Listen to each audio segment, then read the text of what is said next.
संगवारी हो हमन के ब्लॉग में अपन के स्वागत के देवा। तो देख सकते थे कुछ कुछ बना थे काके थे वाला कागज कर तू मन बतावा नहीं है हमन फिर बतावा कमेंट बॉक्स में बता।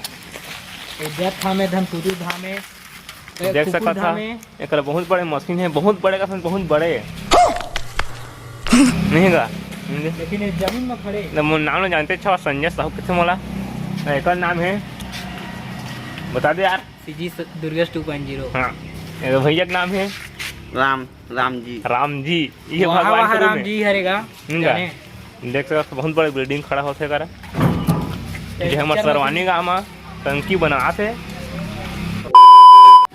बहुत बड़े खिलाड़ी सर्कस के देवाए दे। अच्छा हमको सिखा रिया है बिचला से कहा थे अभी अबे साले राम जी ट्राई करते हुए यहाँ पर नहीं है पूरा अल्लू अर्जुन करवाल मारा क्रिस श्री का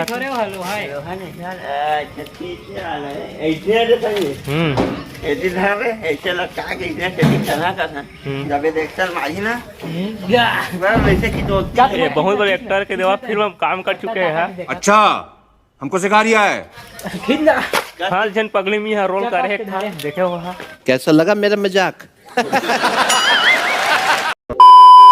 जबरदस्त स्टंट करने वाला है दुर्गेश भाई है देखा था अभी हेलो गाइस देख सका था मैं वो स्टंट कर कोई फेंक कहां ऊपर में चढ़ना है मोला देख सका था इमेज आई है। अब देखते हैं जा पाए नहीं जा पाए देला तो सब बारी दुआ कर हम मरा एक्शन भाई पूरा कौन है ये लोग कहाँ से आते हैं सही लोल यार कतई लोल पूरा लोल अभी टोपी है बड़ दू के एला मैं समझा था हीरो एला मैं समझा था हीरो साला निकल के जीरो गजब बेइज्जती है। बड़ लोल गली गली में फिरो तो हमार गाँव के लोकेशन ला को दिन बता तगड़ा वाला है हमार गाँव है एक से एक लाल किला तू यहाँ दिख सका थे नहीं दिख पाया शायद। अरे कहना क्या चाहते हो। हाँ तो अगले वीडियो में बता। हाँ धन्यवाद खत्म bye bye tata goodbye गया।